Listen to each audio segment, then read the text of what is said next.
Ya, ngintelin, nyari-nyari kesalahan. Oh, cari di Google kesalahan Maher At-Twailibi, ketik Maher At-Twailibi apa kesalahan-kesalahannya, apa aib-aibnya di masa lalu, untuk kemudian dipublis. Masya Allah. Inna ba'dadh dhanni itsm. Sesungguhnya sebagian prasangka adalah dosa. Ya, kata Allah dalam Quran.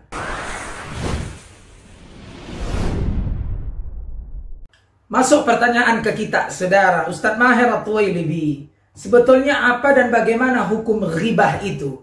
Bagaimana definisi ghibah dan apa itu ghibah? Kalau saya menjelekkan atau menceritakan keburukan seseorang yang memang ada pada diri dia, apakah saya termasuk dosa besar, Ustadz? Baik, saya jawab, dengar baik-baik. Saya jelaskan kepada antum apa dan bagaimana itu ghibah. Berkumpul Rasulullah SAW dengan para sahabatnya, lalu Rasulullah berkata, "Atadruna mal ghibah?" Apakah kalian tahu apa itu ghibah? Para sahabat menjawab, Allah wa rasuluhu a'lam. Allah dan Rasulnya yang lebih tahu. Lalu Rasulullah SAW bersabda, Al-ghibatu dzikruka akhaka bima yakrah. Ghibah itu adalah engkau menyebutkan tentang saudaramu, engkau ngomongin tentang saudaramu yang ada pada diri dia, yang kalau dia tahu dia diomongin, dia nggak suka. Itu ghibah. Lalu ada seorang sahabat bertanya, "Ya Rasulullah, kalau aku ngomongin tentang seseorang, aku ngomongin si fulan, yang mana kejelekan dan keburukan yang aku omongin tentang dia itu ada pada diri dia. Bagaimana menurutmu ya Rasulullah?" Lalu Rasulullah SAW bersabda, "Kalau kejelekan dan keburukan yang kau ceritakan tentang seseorang itu memang ada pada diri dia, maka engkau telah menggibahnya. Kau telah berbuat ghibah atas dirinya. Kalau nggak ada pada diri dia, maka kau telah memfitnahnya. Kau telah berbicara dusta atas dirinya." Subhanallah, ini hadis sahih, saudara. Jadi ghibah itu antum menceritakan keburukan orang lain, aib orang lain, kejelekan orang lain yang memang ada pada diri dia. Antum ceritakan, itu ghibah dan dosa besar ghibah. Al-Imam Az-Zahabi memasukkan dalam kitabnya Al-Kabair. Ada satu kitab karya Imam Az-Zahabi, judulnya Al-Kabair, dosa-dosa besar, termasuk di dalamnya ghibah. Ghibah itu nggak main-main. Nanti kita cerita sedikit tentang masalah ghibah. Ya, makanya Allah Subhanahu Wa Taala berfirman dalam Al-Quran surat Al-Hujurat, "Ya ayyuhalladzina amanu ijtanibu katsiran minadh-dhann." Hei orang-orang yang beriman. Ini Allah berfirman dalam Quran surat Al-Hujurat, ikhwan. Hei orang-orang yang beriman, jauhi olehmu banyak-banyak berprasangka buruk. Ijtanibu katsiran minadh-dhann. Jauhi olehmu banyak-banyak berprasangka buruk. Inna ba'dadh dhanni itsm. Sesungguhnya sebahagian prasangka adalah dosa. Kata Allah, sebahagian prasangka aja, sebagian kecil berprasangka, antum berprasangka buruk sedikit, itu dosa besar. Inna ba'dadh dhanni itsm. Sesungguhnya sebagian prasangka adalah dosa. Ya, kata Allah dalam Quran, wala tajassasu. Dan janganlah sekali-kali kamu saling mengintai.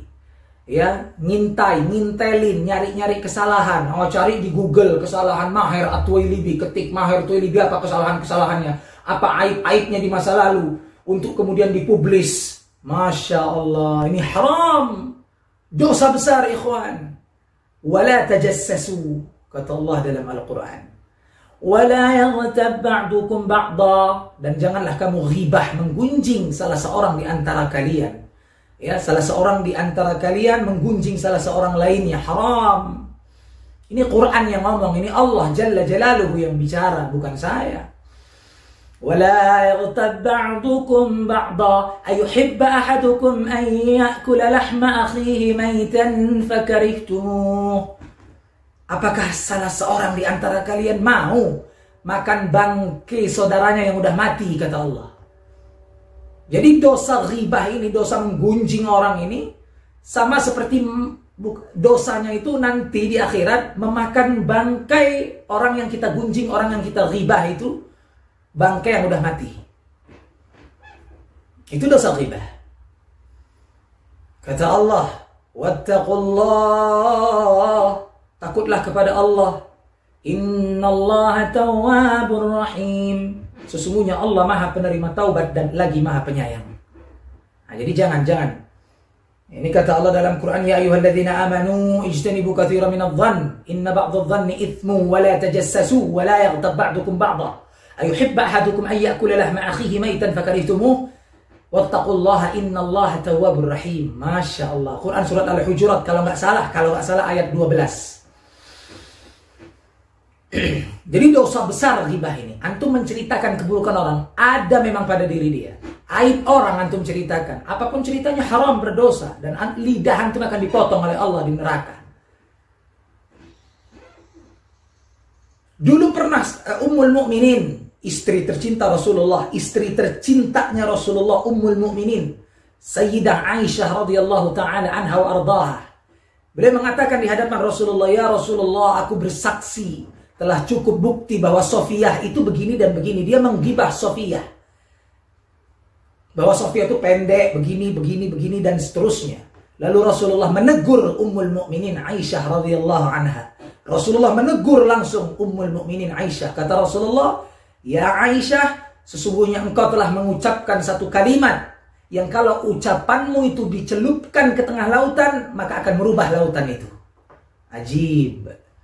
Istri tercinta beliau tegur karena berbuat ghibah kepada Safiyah radhiyallahu anha wa ardhaha. Ikhwan, pernah Rasulullah berkhutbah di atas mimbar. Rasulullah SAW berkata di atas mimbar di hadapan manusia, barang siapa yang membuka aib seorang muslim, maka Allah akan buka aibnya. Dan barang siapa yang Allah bongkar aibnya, dan barang siapa yang Allah buka aibnya, maka akan Allah bongkar seluruh kejelekannya, walaupun dia bersembunyi. Tapi kan ustadz kita boleh mentahdir orang, mentahdir ustadz, da'i, ulama, kan halal untuk dighibah. Longor, bodat. Yang dighibah itu, kalau syariat tahdzir, yang digibah itu yang diceritakan ke publik, ya, yang diceritakan ke hadapan umat adalah penyimpangannya, bukan aib pribadinya. Oh, dulu si fulan pernah kawin 2 kali, 3 kali, 4 kali, 10 kali. Urusan apa sama antum? Apa kaitannya sama urusan publik dan umat?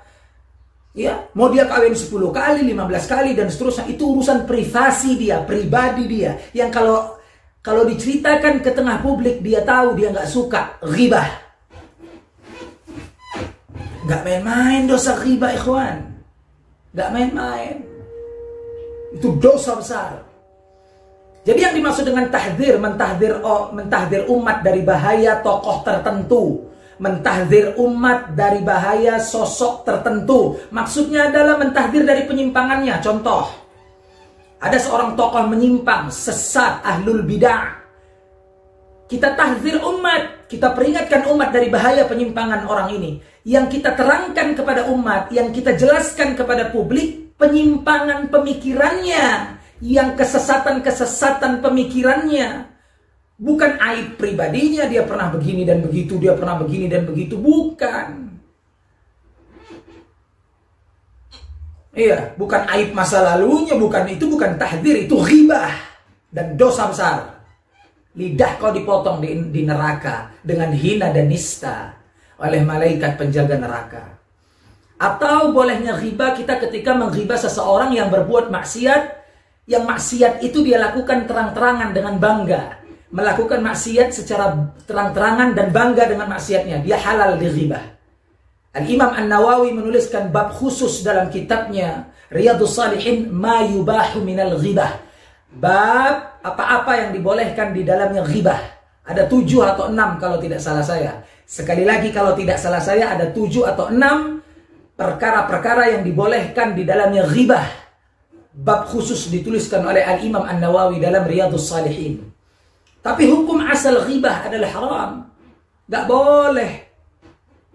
Ya, barang siapa yang membuka aib seorang muslim, Allah akan buka aibnya. Barang siapa yang Allah buka aibnya, maka Allah akan bongkar seluruh kejelekan dan keburukannya, walaupun dia bersembunyi.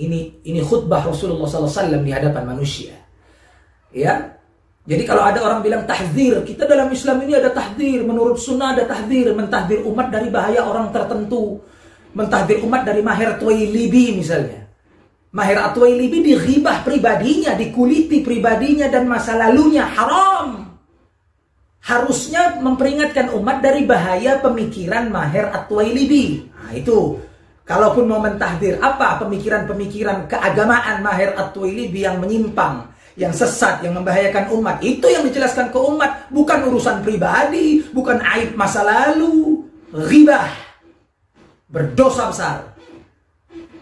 Al-Quran yang bicara. Wallahu a'lam bishawab, itu makna ghibah. Dan jauhi lidah kita dari ghibah. Kalau ada orang datang kepada kita, ke hadapan kita, mau ngajak ghibah, menceritakan orang, tampar. Angkat tanganmu, tampar. Nggak mampu kau tampar dia, ingkari dia, halangi dia. Tamna'uhu, halangi dia, usir dia. Aku nggak mau berbuat ghibah, aku nggak mau memakan bangkai seorang mukmin di akhirat. Usir dia. Orang yang menggibahi seseorang di hadapanmu, engkau akan menjadi orang berikutnya yang akan digibahinya. Wallahu a'lam bishawab. Assalamualaikum warahmatullahi wabarakatuh. Ya salli wa sallim